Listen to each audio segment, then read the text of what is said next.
masuk ke dalam masjid. Boleh, tak ada masalah. Korang tahu tak perkara 3 dalam Perlembagaan Persekutuan? Tak tahu. Boleh korang... Duduk lanjut tak? Boleh, jom duduk sana. Boleh, jom. Macam ni ceritanya. Agama bagi Persekutuan merupakan perkara 3 yang tertakluk dan tertulis dalam Perlembagaan Persekutuan Malaysia. Dalam perkara 3 ini, dinyatakan bahawa Islam agama bagi Persekutuan, tetapi agama-agama lain boleh diamalkan dengan aman dan damai di mana-mana bahagian Persekutuan. Serta bagi negeri yang tidak beraja pula menjadikan Yang di-Pertuan Agong sebagai ketua agama Islam di negeri itu, iaitu negeri Melaka, Pulau Pinang, Sabah dan Sarawak.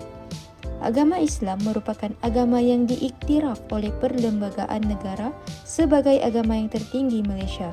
Persetujuan Islam sebagai agama bagi Malaysia adalah dinyatakan dalam Laporan Suruhanjaya Raid, di mana dalam laporan itu mengatakan bahawa agama bagi Malaysia hendaklah Islam. Walaupun agama Islam sahaja dinyatakan dalam Perlembagaan Persekutuan Malaysia, agama lain bebas dianuti dan diamalkan oleh penganutnya yang bukan beragama Islam. Perkara ini bukanlah menjadi penghalang bagi semua masyarakat Malaysia dalam keharmonian negara. Semua masyarakat Malaysia kini hidup dengan aman dan harmoni walaupun berbilang bangsa dan berbilang kaum serta berbilang agama. Macam tu lah. Lepas tu apakah kepentingannya? Kepentingan perkara 3 Perlembagaan Persekutuan Malaysia adalah menjamin kesejahteraan rakyat. Walaupun agama Islam sebagai agama rasmi persekutuan, namun agama lain juga masih bebas mengamalkan kepercayaan masing-masing. Penganut agama lain juga tidak dipaksa untuk memeluk agama Islam kerana jika mengikut kepada ajaran Islam yang sebenar, agama Islam tidak membenarkan umatnya untuk membuat paksaan bagi tujuan pemelukan agama Islam. Oleh yang demikian, perkara 3 dalam Perlembagaan Persekutuan jelas penting untuk memberi kesejahteraan kepada masyarakat di Malaysia. Seterusnya, menunjukkan Islam sebagai suatu sistem kehidupan yang menyeluruh. Segala tata cara yang merangkumi diri seseorang sehingga kepengurusan pentadbiran negara telah ditetapkan. Selain itu, mengangkat unsur tradisi tanah Melayu yang telah lama mendaulatkan Islam. Sejak zaman Kesultanan Melayu lagi, Islam telah berkembang dan sistem dan asas pentadbiran yang digunakan ialah mengikut sistem Islam. Selepas kedatangan penjajah juga pentadbiran tersebut masih kekal. Selain itu, Islam sebagai identiti dan asas kepada dasar-dasar kerajaan. Ia memberi asas kepada dasar-dasar kerajaan berkaitan dengan agama, undang-undang Islam, institusi-institusi agama dan urusan berkaitan dengan umat Islam di negara ini. Akhir sekali, mengakui kedudukan istimewa orang Melayu dan Bumi Putera di Malaysia. Ini bertujuan untuk menjaga kepentingan dan memajukan kesejahteraan golongan ini dalam pelbagai bidang termasuk pendidikan, ekonomi dan kebajikan sosial. Kedudukan istimewa ini diperuntukkan oleh Perkara 153 Perlembagaan Persekutuan. Duit korang. Boleh.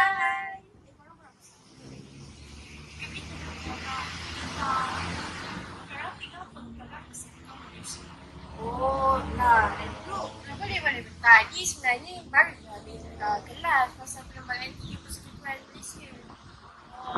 Jomlah share sikit. Share sikit. Okey. Sebenarnya tadi kita orang ada kelas pasal kesan ketidakpatuhan terhadap perkara 3 Perlembagaan Persekutuan. Nak tahu tak apa kesannya? Nak. Okey, kesannya adalah Kesan ketidakpatuhan. Yang pertama, negara akan berada dalam keadaan yang huru-hara. Ini kerana Perlembagaan Persekutuan merupakan undang-undang utama negara dan semua rakyat perlu mematuhi prinsip perlembagaan demi kemaslahatan sejagat. Oleh itu, sekiranya rakyat tidak mematuhi perlembagaan yang telah ditetapkan, maka akan menyebabkan berlakunya huru-hara dalam negara. Kes jenayah akan berluasan seperti kecurian, pembunuhan, rogol dan sebagainya.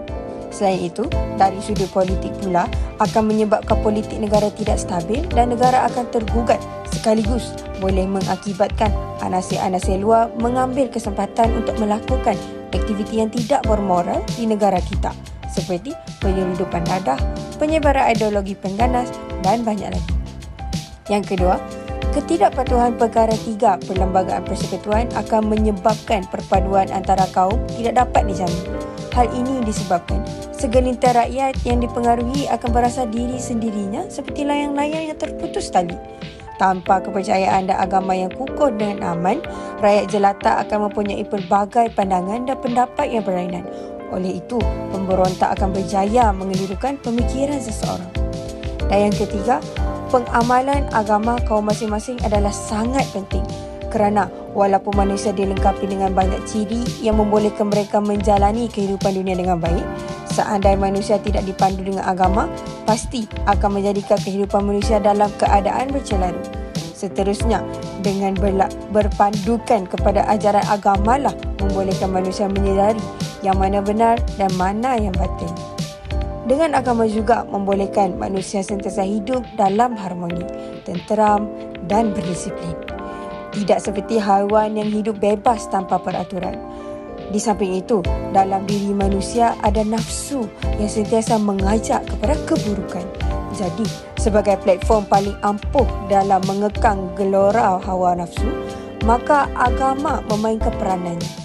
Apabila agama diberi kedudukan teratas dalam setiap acara kehidupan, maka sukarlah nafsu untuk bermaharajalela dan menjerumuskan manusia ke kancah yang bertentangan dengan kehendak agama. Dalam kesimpulannya, perkara 3 Perlembagaan Persekutuan merupakan satu perkara yang sangat penting dalam kelangsungan agama Islam sebagai agama persekutuan. Apalagi pula, agama lain juga bebas diamalkan tanpa sekatan. Justru, perkara 3 menjamin keamanan negara yang mempunyai pelbagai tatapan.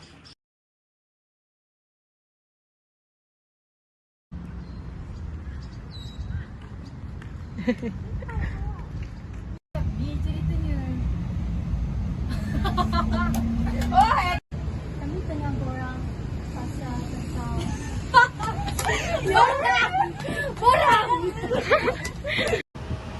nama siapa tadi? Oh, ini Wani. Oh, Wani ini. First do this. Mana saya punya buka. Ini pun okey. Nur Fatihah. I know Wani. Anu Wani. Nur Wani. Ada Wani. Ini kena ni. Okey. Hai. Hai. Comel.